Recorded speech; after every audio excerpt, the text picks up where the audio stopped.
Young King Henry was an intelligent, well-educated monarch. He spoke several languages. He was talented at sport and chivalrous, but he desired a male heir. He would take any measure that was within his power to produce that valuable successor to his crown. Evidence of that lies in the fact that he had 6 wives. He may have only had 3 if poor Jane Seymour had not died in childbirth. That fact we shall never know.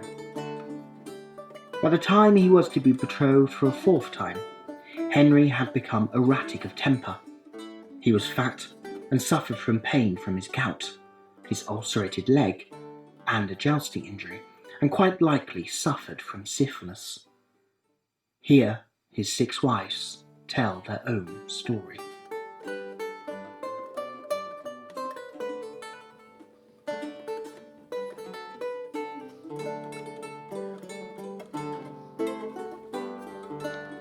I, proud Catherine, daughter of Ferdinand and Isabella of Spain, once married to Arthur, the king's brother, find myself the loving wife of Henry, and am his obedient servant. For Arthur, to whom I was betrothed from the age of 3, died not more than 5 months after our marriage. The year in which we now find ourselves is 1516, and having not one surviving issue till now, I am pleased to have a daughter born to me on the 18th of February. The king, it pleases him little, as I have failed in my duty to give him a son and heir. I shall not fail in my endeavours to please the king.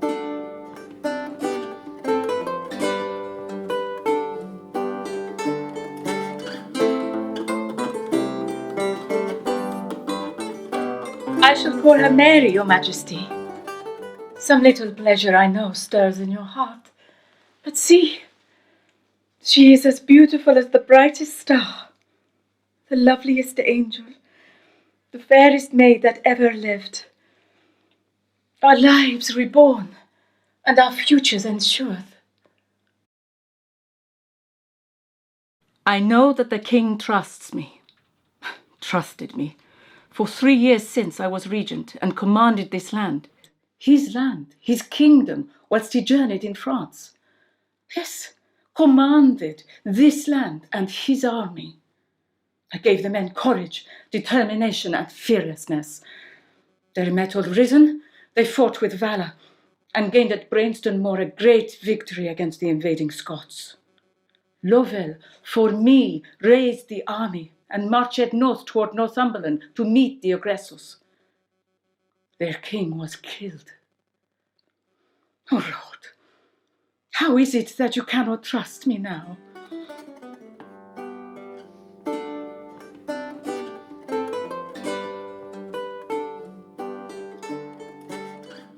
The king feels that I have failed him. It is not true. I would not, could not fail to honour my king, to obey my king. I love and cherish every moment of his presence, but those moments grow ever fewer.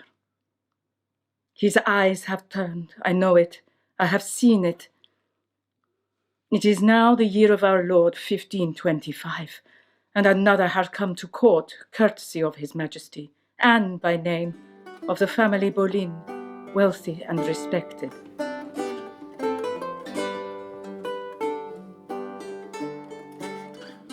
The king has sought permission from the Pope for a divorce. The Pope will not permit such to pass, for it is contrary to the will and laws of God.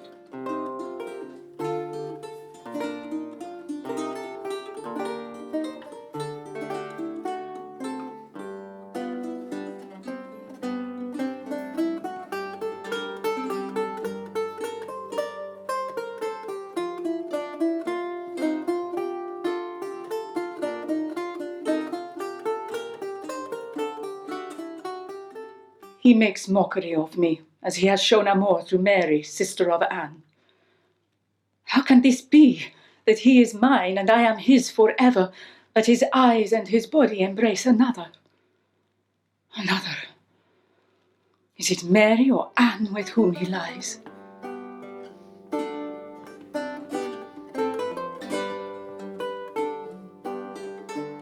The Pope has denied the king once again. His Majesty is sorely grieved and cannot endure the suffering in his soul. He must take heed of God's word and accept his promise made to me in faith and love.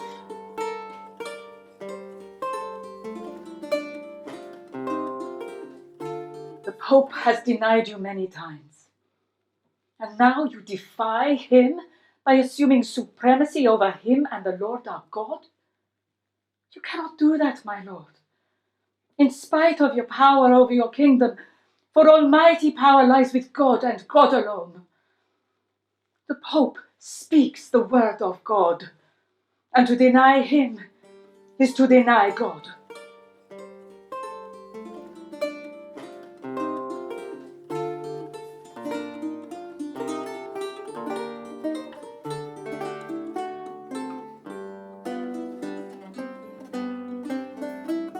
I was till 1524 betrothed to Henry Percy, but the Cardinal severed this betrothal to leave me free to marry another. Our King, Henry, flirted with me and tried to seduce me, but, unlike my sister Mary, I resisted all temptation until we married in secret on 14th of November 1532. Of course, this was not official. We made it official on 25th of January 1533, and shortly after, Archbishop Thomas Cranmer announced that the King's marriage to Catherine had been annulled. But as a precursor to this marriage, I was thoughtful of our Queen.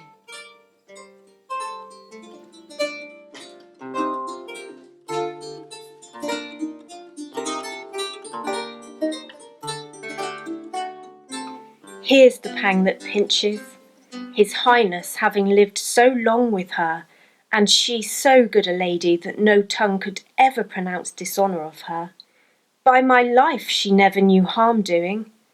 Oh, now, after so many courses of the sun enthroned, still growing in a majesty and pomp, the which to leave 1,000-fold more bitter than 'tis sweet at first to acquire, after this process, to give her the avaunt, it is a pity would move a monster. I would not be queen for all the world. O God's will! Much better she ne'er had known pomp, though it be temporal. Yet if that quarrel, fortune, do divorce it from the bearer, 'tis a sufferance panging of soul and body severing. No, not for all the riches under heaven would I be queen. No, in truth. I do not know what kind of my obedience I should tender. More than my all is nothing, nor my prayers are not words duly hallowed, nor my wishes more worth than empty vanities. Yet prayers and wishes are all I can return.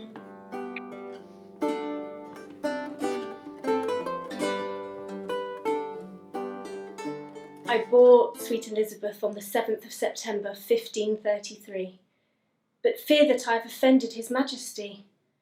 What can it be? I know that the King a son desires, but surely a life transcends all. A sweet, sweet life that was given in love. I fear that his Majesty may not soften to this result.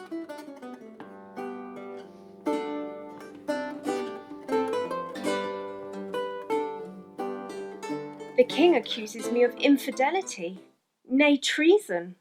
I have bore him a child, and have served him well in bed, though not able to bear him a son that he so desires.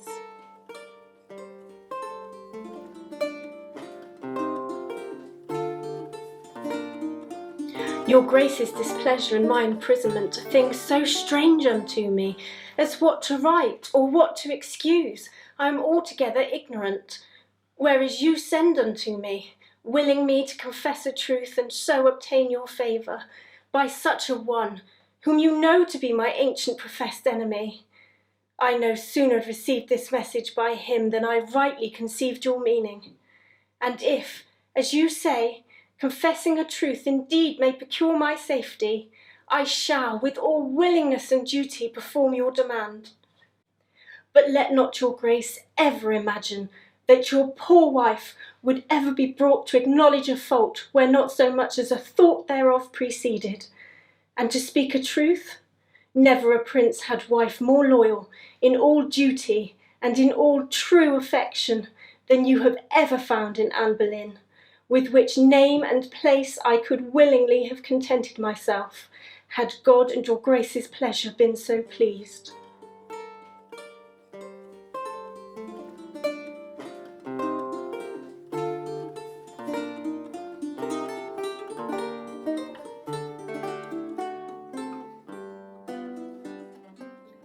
I fear the king flirts with me. He plays with my senses. I, a servant only to our good Queen Catherine, who has fallen heavily from the king's favour, and whose marriage has been annulled because of the king's ire. I should not make a statement on this, else would betray a loyalty that I have to Queen Catherine, who holds her position no more. But what of Queen Anne? It is she who now falls from the king's favour, but holds not her tongue to make a point. She has indeed the king's wrath to contend with. Her daughter, Elizabeth, from her has been separated, and now Queen Anne must face her end.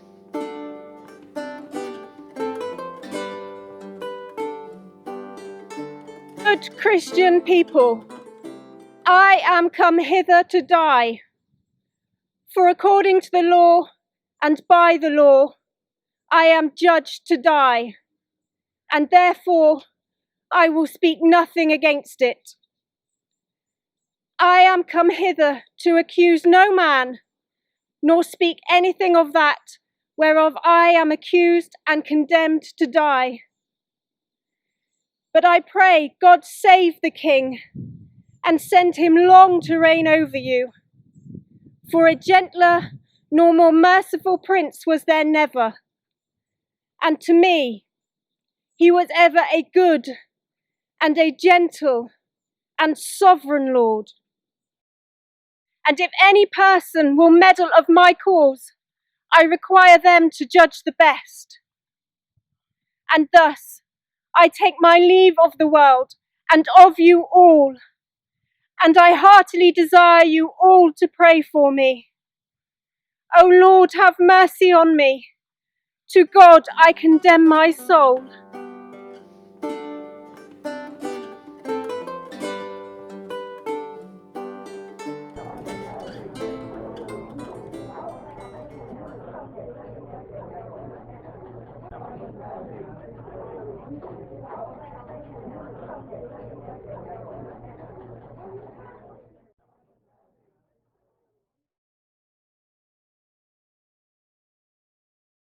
And so, now I am queen.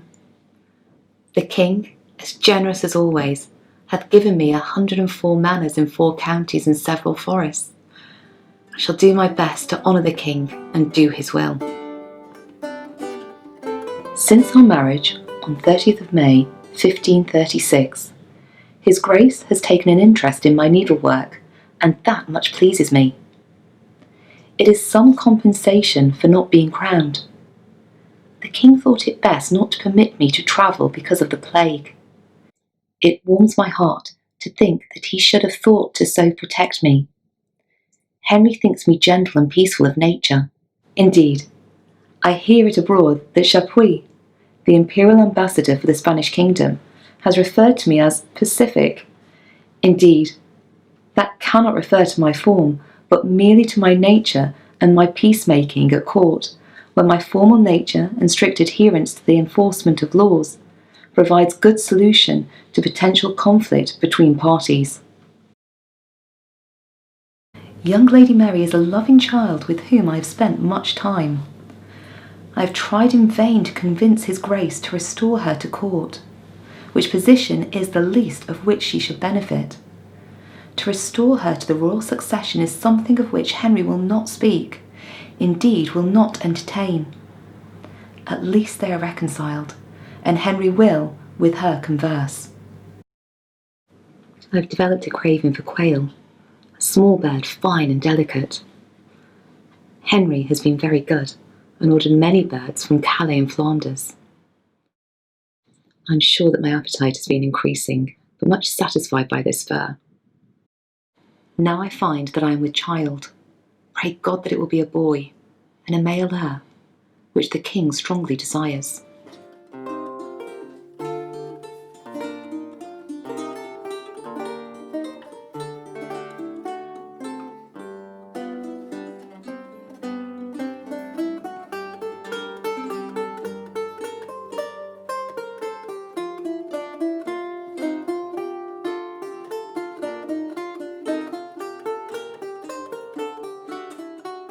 After 3 days of labour, a miracle has come about. The king has his son, a beautiful son. But how long shall I behold his face? Shall I see him grow to be a man? I fear not. I am unwell, and yet must attend the christening.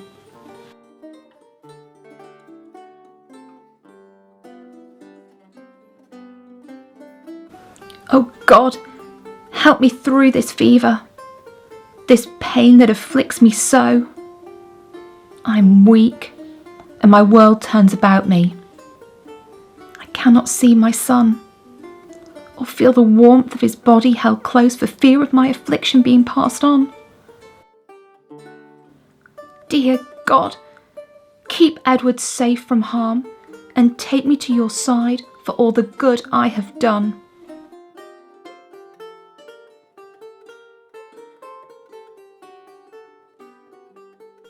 Jane Seymour, uncrowned Queen of England, died on the 24th of October, 1537, and was buried in St. George's Chapel at Windsor Castle after a funeral in which her stepdaughter, Lady Mary, led a procession of 29 mourners, one for each year of her life.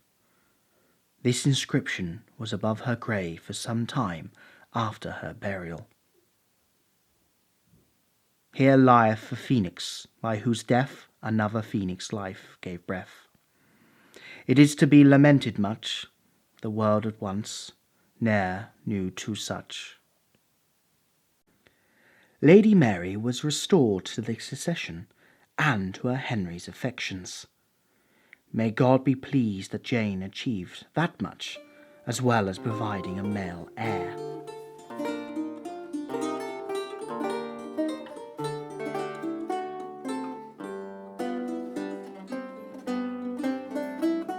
I knew not the man who so thrust his embrace upon me and kissed my neck. I judged it to be of some impertinence that he should have done so. That I travelled long from Zollingen to suffer thus did much perturb and distress me. I did, of course, thank him for the token which he gave unto me.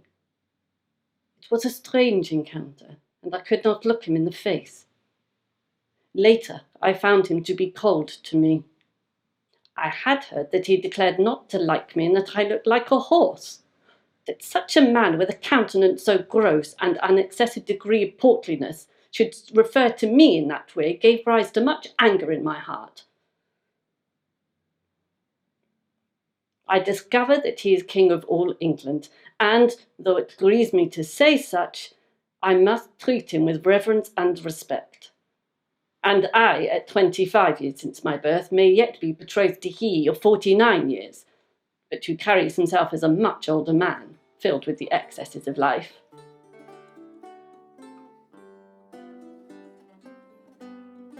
The king married Anne of Cleves on the 6th of January 1540, but she was never crowned queen consort. The king's, many say undeserved, distaste for her looks and her body left the marriage unconsummated, and was annulled after a mere 6 months.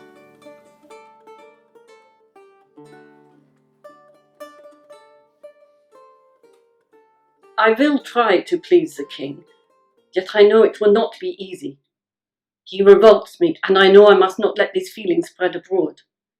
His leg, from which a gross weeping sore has taken hold, inhibits his movement, and his coming to bed me takes time enough for a battle with Spain to commence.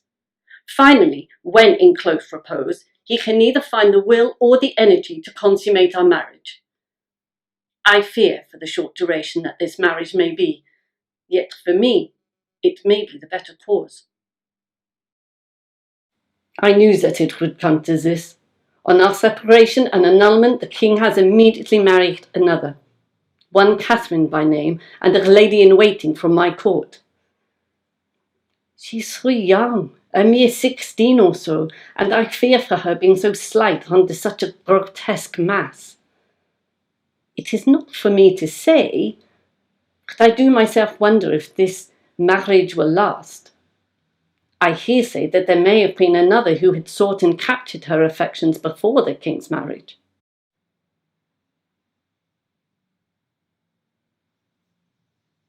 Surprised am I, yet there is delight in it, for the king is more friendly to me currently.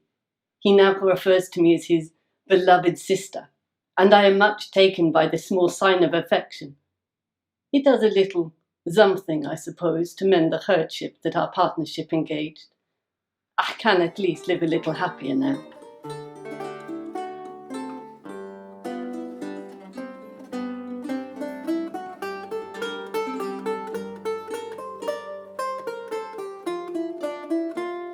It much delighted me to be accepted at the court, a royal household, and I so young. I am to wait upon the king's good Queen Anne, a service that I shall undertake with as much happiness and willingness as I can conjure. It is such a joy to me to be here, as free as can be permitted, but sensible to my duties, free from the attentions of Mannocks, Henry Mannocks, my music teacher, who at frequent periods forced himself upon me. We did have much contact. Indeed, I was flattered, and thus persuaded to such I am ashamed to say. I suffered him sundry times to handle and touch the secret parts of my body, which neither became me with honesty to permit, nor him to require. I escaped these attentions when I moved to the Dowager Duchess's house in Lambeth. Frances Derham courted me secretly, although some of the Duchess's maids may have suspected a relationship. Indeed, we did lie with each other on occasion, but this should have been only ours to tell. I think that King Henry has noticed me. He smiled in my direction today, and I could hardly dare to return such. I bowed my head, but a little embarrassed.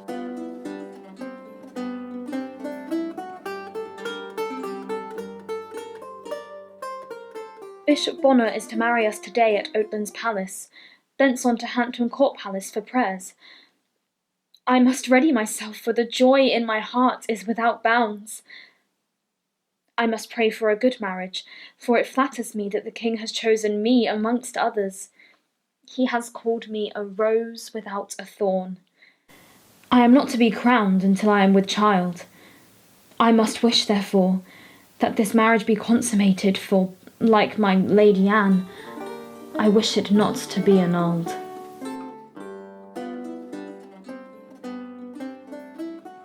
It was a wonderful day. We travelled by barge down the river, and there was a gun salute and much acclamation from the assembled mass. I am to be settled at Banyard Castle, for I am too young to be concerned with the affairs of state.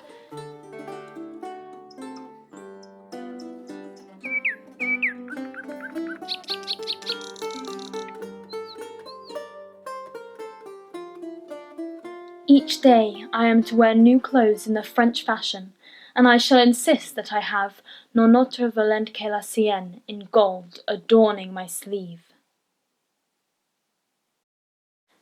I had to leave London in August as there was an outbreak of plague. It grieved me little, as I enjoyed the country at Reading and Buckingham. Now that I am returned this spring, I have turned the eyes once more of Thomas Culpepper. Indeed, he has also turned mine. The king is ridden with disease, and the thought of bedding with him now sickens me. But Tom, oh, Tom is young and fresh and fair, and I have not been able to resist his advance. He calls me my little sweet fool.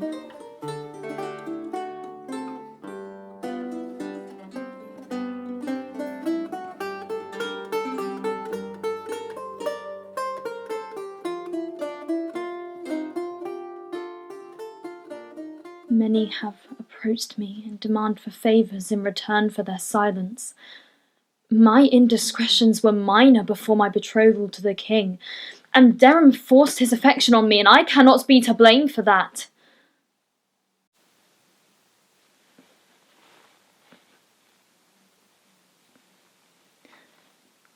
We have been discovered, and I fear the worst.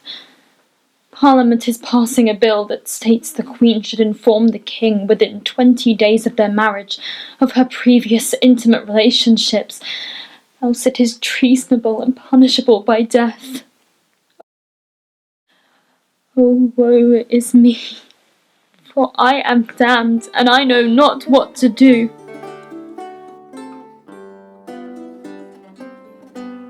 I am to be taken to the Tower, where I shall stay until the day of my execution.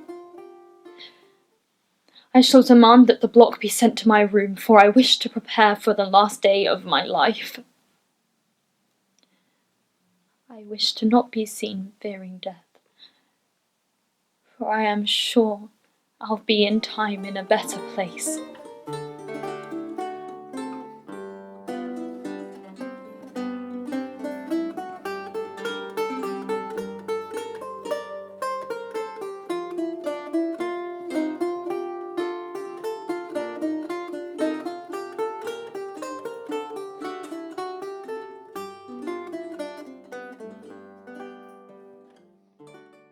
I am to be married on the 12th of July at Hampton Court. The King has asked for my hand, and this will make the year of our Lord 1543 most joyous.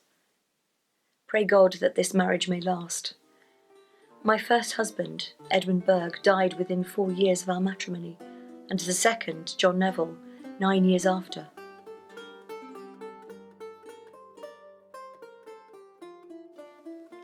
Happily married now am I, and I have asked Margaret, my stepdaughter, to be my lady-in-waiting. It pleases me much to engage her with this living. For John's wife, I have secured a place in the household, which will for me now be a happy place. I must put thought to my writings. Several chapters on, and I am unable to determine a title. I think that it will come to me as I extend my thoughts on writing further.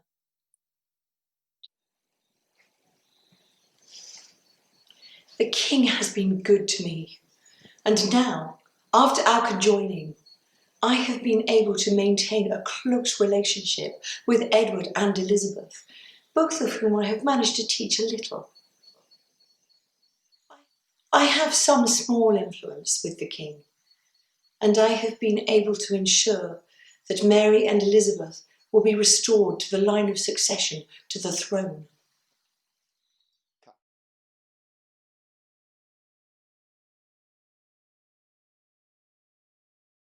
I have also decided upon a title for my new volume, which shall be Psalms or Prayers. However, it shall not be cast abroad that I am the source of this work.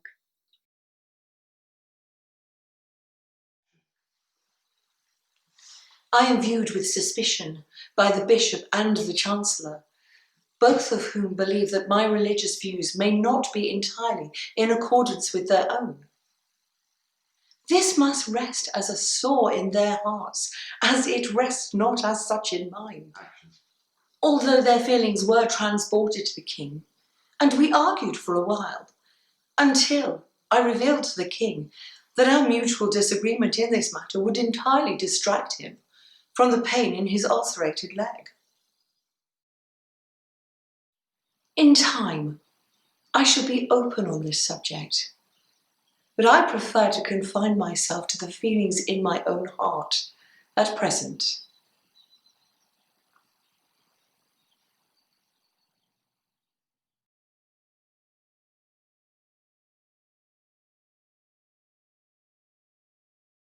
The King has died.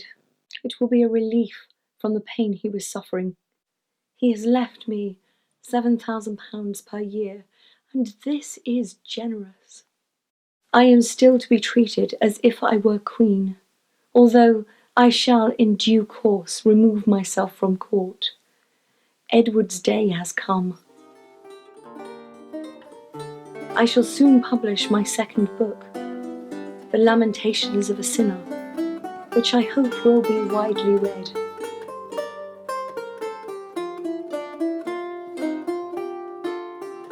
So endeth the life of Henry VIII. So endeth the stories of these queens of England. So sad in part and glorious in others. There was, at least, a male ready to hold the mantle of the crown in Edward. Weak though he was, and the line of succession to the English throne was confirmed. The last book of Catherine was widely acclaimed and achieved great success. Of later monarchs in proud England, there were men and women both. Those, however, are other stories, and ones to which we may return another day.